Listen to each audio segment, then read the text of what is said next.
Okay, hi everyone, it's me Giovanni, and I'm back with another video, thank God.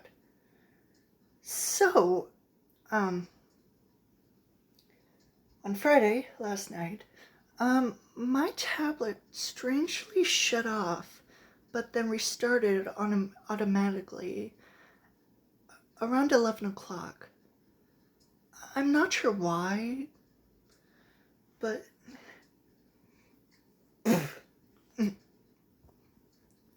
I mean, I dealt with things like this before, so yeah, but it still weirds me out. It's almost like there would be something wrong with my tablet. I mean, I'm pretty sure there's nothing wrong right now, especially with the internet storage. Ugh. Anyway, so, I have seen a lot of stuff and, want to talk about it. I finally finished the story on TV Night.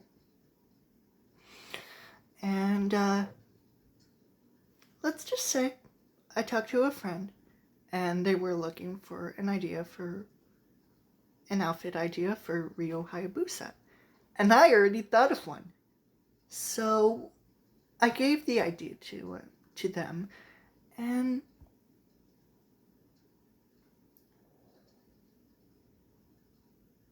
they said that they might try to figure something out. And I was like, okay, so I'm patiently waiting for that. But I was like, thank God, someone's gonna do this.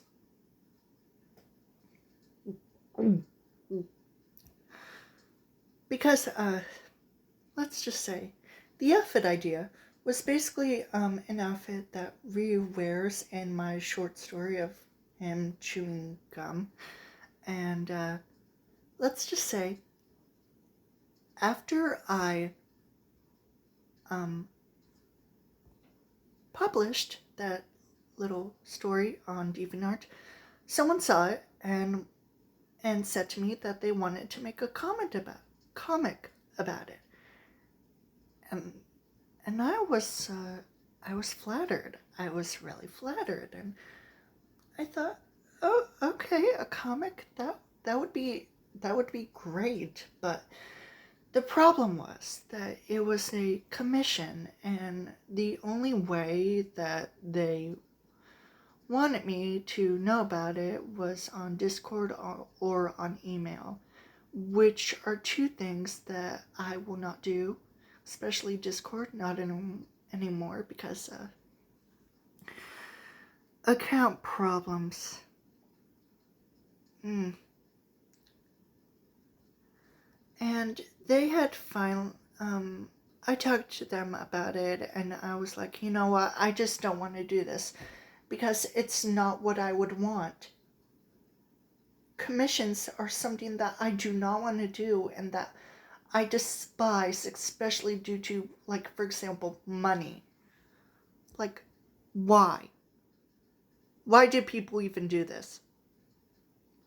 Like, I mean, I can understand if they want some money or if they need it to, especially if it's like you pay for your art to be drawn.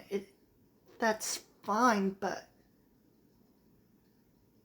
really, why?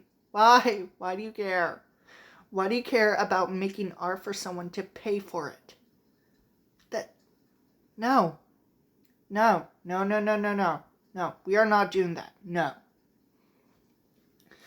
I've mostly seen commissions on Twitter, so, yeah, it doesn't bother me that much, but still, commissions, I just hate them. I really do hate them. And, that person who said to me about wanting to make a comic about my story, they have left DeviantArt, which, you know what, good. Anyway, so, I have seen some other things, like, for example, regarding Fnaf. Impulse FM finally read the week before. interactive novel, a prequel to the first Fnaf game, and let's just say I found some interesting stuff. I mean, there were already some other interesting stuff that people have already said, but the main reason why the FNAF 1 animatronics wanted to escape the building and go outside to the real world to cause havoc was because they were initially bored. Which, I thought of it, and you know what? It actually makes sense. I mean, just standing around night by night, walking around, trying to get in the security office, trying to kill the guard, and yeah, I completely understand that. I mean, if I was an animatronic, and if I was free roaming during the night, I would want to escape as well. I completely understand them. Also, I feel like Michael being experimented by his father William with the Fnaf for bedroom might be possible now, but I'm not sure. I'm still not sure about it. And what intrigues me is that in Midnight Motors, Michael's bedroom window is smashed, and there's no glass outside. And the window was probably smashed outside, and the glass got was. If something was thrown,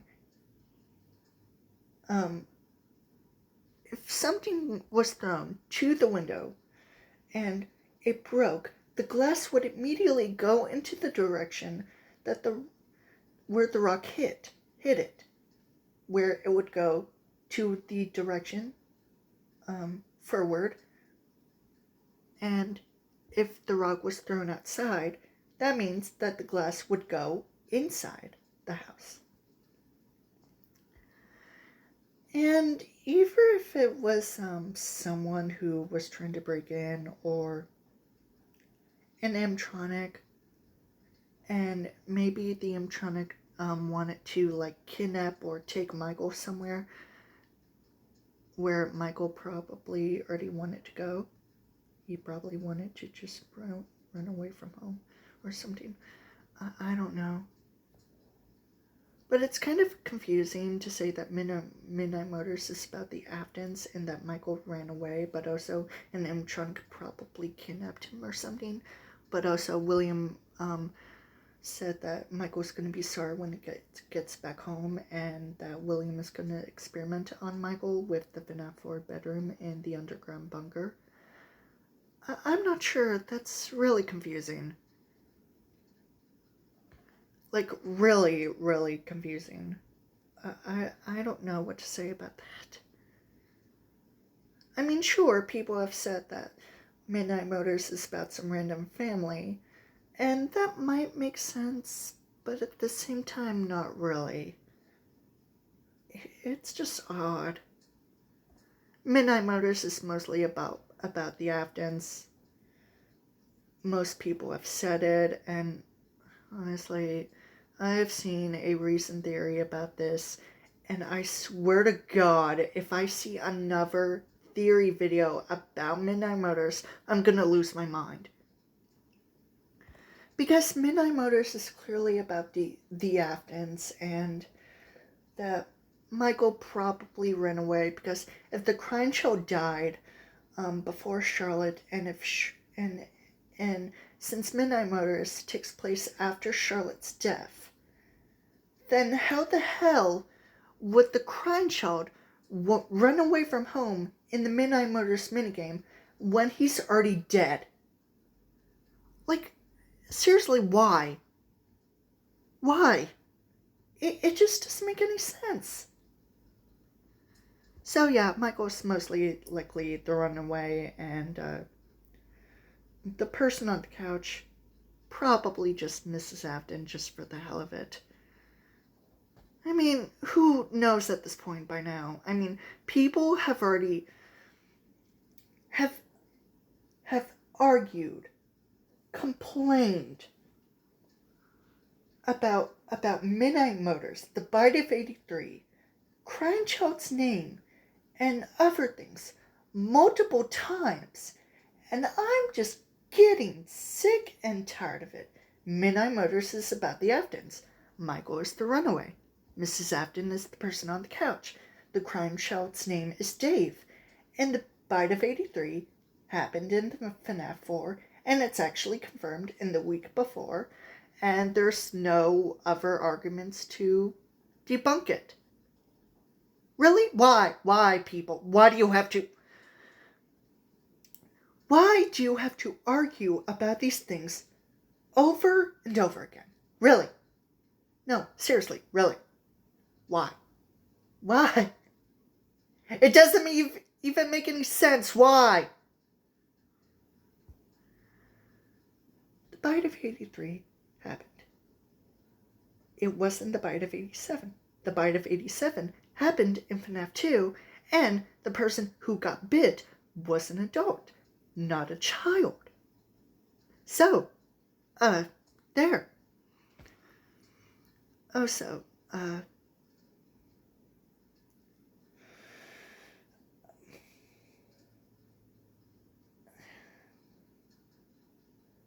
so I have seen multiple fan interpretations of the missing children and them having different last names and birthdays and ages.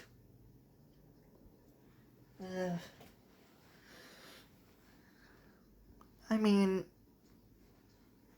especially, for example, Cassidy, we don't know her physical appearance, her canonical appearance in the games, her birthday or her age or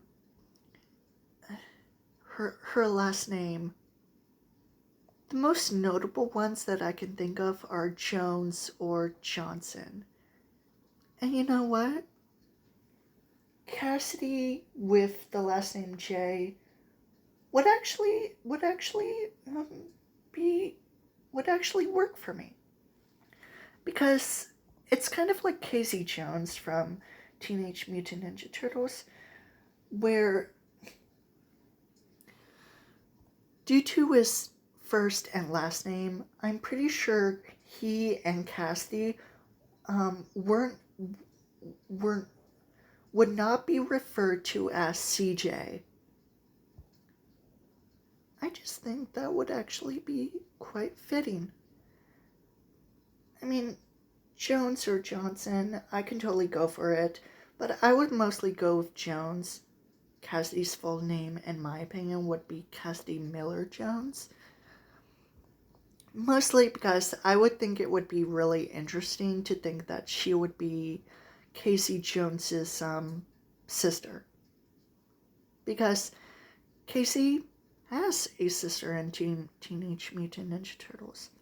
However, in the Fnaf hoax, the Talbot Files, it's pretty clear that Cassidy is supposed to be a single child, which I wouldn't mind. And she has confirmed parents, her mother, Marianne, and her father, Emmett. Even though in the Talbot Files, she's both referred to as Cassidy Tucker or Cassidy Talbot. I'm not sure why. That's all for this video, and I hope to see you in the next one. Bye.